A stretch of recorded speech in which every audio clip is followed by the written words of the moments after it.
Hello, I'm Dirk from Penn State University, and today I'm going to talk about teaching as a career. Let me tell you a little bit about my life journey, and that'll give you a sense of where I'm coming from and some of the advantages and disadvantages that can occur if you choose to go to teaching as opposed to research track.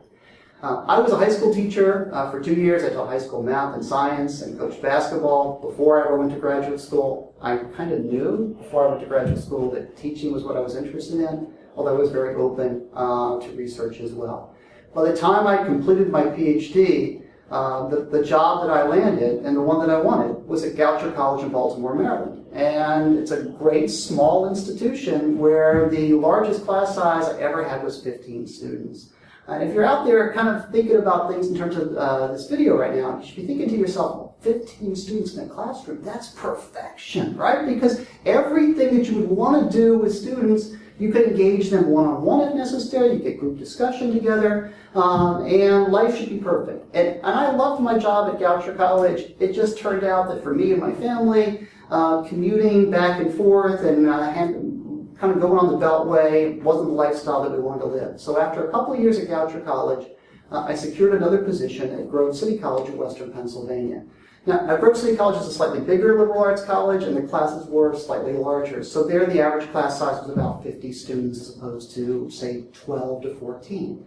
Well, when you move from 12 to 14 to 50 students, the way you teach changes as well. You don't know every student as well. You don't know their particular needs, and there are students who can kind of slide in the back row and be largely invisible in the classroom. You can reach out to them, you can contact them if something serious is happening, but it's possible to be the invisible student. I enjoyed teaching at Grove City College. I was there for 8 years. It's a great institution. And one of the things that Grove City did, which kind of spurred who I am today and my interest in teaching, even pushed it to another level, was we had a particular class called Economics and Public Policy. And 6 times during the semester, we invited in Dr. Walter Williams from George Mason. And he would fly from D.C. to Pittsburgh, pick him up at the airport, he would guest lecture. Now, that was a big deal on campus, so we had the class in a big auditorium with over 100 students. And the faculty member who was tapped to handle the other weeks when Walter Williams wasn't there, well, that was me. And I was scared to death because Walter Williams would come in and he would do his thing amazingly well and tell us these wonderful stories. And everybody in the audience would be like, whoa, that was good. Right? And then I would come in the next week, and of course it wouldn't be Walter Williams, it would just be me, I was just a regular faculty member, and I would have to do all the mechanics behind the scenes to make the course work. So we would talk about which concepts he talked about in greater depth, we'd have some quizzes, we'd do the homework assignments, and I thought to myself, that is really cool. I would love to be someone like Walter Williams, who we could teach a big classroom. And I sort of tucked that little thought in the back of my head. Well, it turned out that after we've been doing this for 4 years, Penn State University called, and they said, hey, Dirk, would you be interested in coming over here to teach classes? All right, so it's a teaching track position, not a research track position. And I said, what's involved? He said, well, we teach classes of 300 to 400 students at a time. Now, I never would have been ready for that. Early on in my career. I never would have wanted that early on in my career, but I'd seen someone do it so well that I thought, you know, I'm not Walter Williams, but I think I know what they want at Penn State, and I like the challenge of trying to reach, 400 students at a time, 3 classes a semester, which is 1,200 students a semester. That's 2,400 students a year. That's flat out crazy, all right? But it doesn't matter. It's really fun, and let me tell you about how it is that teaching as a career could be something you could be interested in. First off, when you think about this, economists have a number of things that they expect every student to eventually get in the course. One of them is specialization and comparative advantage. Well, the way we organize the academy is we have research, we have teaching, and we have service, and we have administration. And a lot of places you're expected to be a competent researcher, competent teacher, do your part for the community, and then pitch in if needed from an administrative standpoint. You're supposed to be a jack of all trades. That's not the way it works in real life. People are better at some things than others. And I have colleagues at Penn State who are amazing researchers, I don't understand the first thing that they're talking about, all right? I have no idea, all right? Even though I kind of understand some econometrics and I did some topology as an undergraduate, right? I kind of know what they're talking about, but I don't, and I don't want to fake it, right? So at Penn State, we have two tracks. We have the research track, where my colleagues are doing all kinds of amazing stuff, and we have a teaching track, and there's 9 of us now at Penn State on the teaching track. And so on the research track, our colleagues look at me and they say, hey Dirk, we're really glad you're teaching 1,000 students a semester. I would want no part of that. And I'll look over at them and I say, I'm so glad you're doing amazing research because I have no idea what you're doing, all right? And so let them do the research because they're really good at it, and then let somebody else interpret the key ideas of economics as your teaching specialists, and let them be really good at that. So how can this model work? Well, here's some of the advantages, here's some of the things you want to think about. First off, if you get instructors who are passionate about teaching, who spend their entire time thinking about how to deliver high-quality content in the classroom, you get a much more consistently professional product at the end of the day. So you gain in terms of consistency in instruction. What would it be like if we said, get rid of the teacher track professionals, and let's just send the tenure track faculty in the classroom, or maybe some graduate students? What you get is either graduate students who are first-time instructors or very new instructors, so they don't know the content that well, or you get maybe a seasoned researcher that knows the content incredibly well but doesn't know how to relate it to the student. The teaching track professional basically is the one who bridges the gap, right? They're the one who stands in the middle. They can interpret the big ideas of economics. They have the experience to make it work for the students. So Penn State has adopted this model of specialization and comparative advantage. And I think given that what economists know about the usefulness of these two concepts, it's a brilliant, brilliant idea.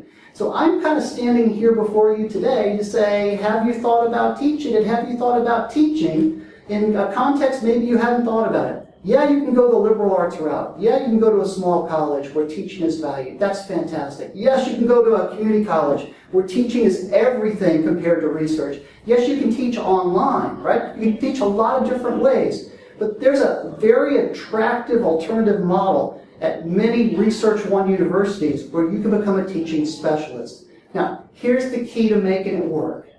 You can be a teaching specialist, but you got to have economies of scale.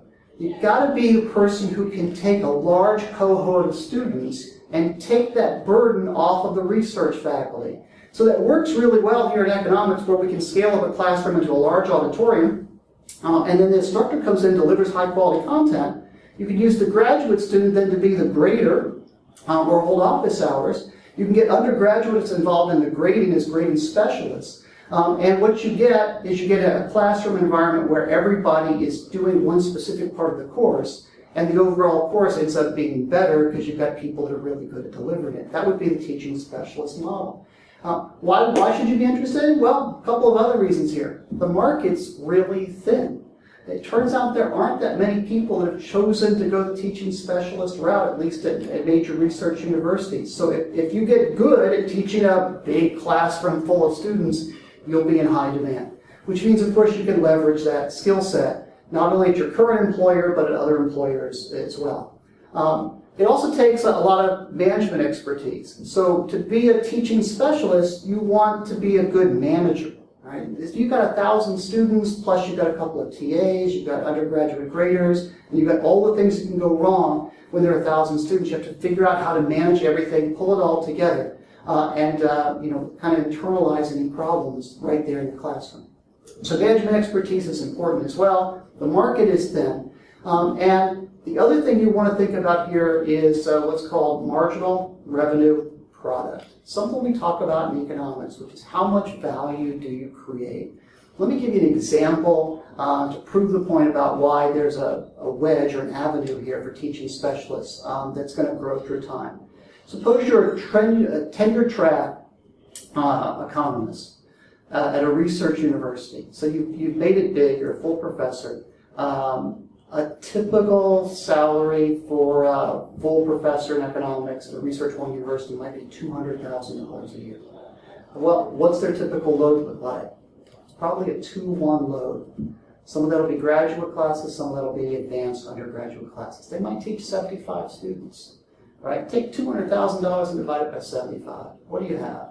You have $2,667 per student contact.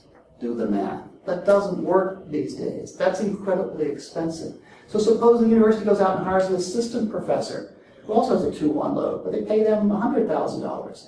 Now their student contact hours is $1,333 per student contact hour. Incredibly expensive. So how do you get around that problem if you're a major research university? Well, you deploy more teaching specialists. Suppose I go into the classroom. Just for the sake of argument, suppose I get paid the same amount as the assistant professors, right? So I get $100,000 a year, but I contact 1,500 students during the year. What's that going to work out to? $66 per student contact hour. Now, here's the real crucial part about this. You're going to get higher quality instruction at a fraction of what you would get using a researcher. So let the researchers research, let the teachers teach. That's becoming the dominant model here in higher education. If we were to look at statistics from the American Association of University Professors, AAUP, what you would find is that tenure's in slight decline, and the reliance upon adjuncts or contingent faculty has risen. And just at least at Penn State, the number of class hours taught by non-tenure track faculty is now 75% of all courses students get taught by non-tenure track faculty. So there's a huge opportunity, there's a huge market there, and that's something you might want to think about in terms of stepping into this. That all makes it sound really rosy, and for me it's been a really great transition. But my wife also works at Penn State. She works in English. And the one thing you need to be aware of if you're considering a path as a teaching specialist at a major research university is that some disciplines don't scale up very well. So my wife's in English, which means what? Well, it means that they only teach small classes, which makes perfect sense, right? Because you have writing assignments and papers to grade. So you can't teach 400 students at a time. The biggest class she teaches is 24. So even though she's teaching the same number of classes as me, the scaling doesn't work, which means that the difference between the research faculty in the classroom and the teaching faculty isn't an order of magnitude of 20 or 25 like it is in econ. It's an order of magnitude of maybe 3 or 4. So it's harder to get paid well in English or the humanities or philosophy, name another subject like that where there's lower salaries that are there. That's of course true in a lot of places, right? Those are disciplines which don't have high salaries to begin with, but that's certainly the other side of this marketplace is that you won't always get a high salary. You may get a salary that's fairly low, but you can do what you love, which is presumably teaching. So that's the basic idea here, and I want to leave you with the following to think about, and that's this. Whether your passion is teaching or research or service or even administrative work, I think what you need to do more than anything else is I want you to become a free agent. I want you to think of yourself as having a certain skill set. And you need to make yourself valuable to potential employers. And so if you're really good at research, well then, not only will your host institution want to keep you, but other institutions might want to hire you away. So if you're good at research, be the best you can be at research. If you're good at teaching, be the best you can be at teaching. If you're great at administrative skills, master those skills. But don't feel like you have to do everything. And that's, of course, a movement away from the traditional model of a sort of faculty scholar who is somehow endowed with a set of skills that enables them to do all of these things incredibly well. We all have comparative advantages. Find your comparative advantage. Find your passion. Go out and do it. And have a great day.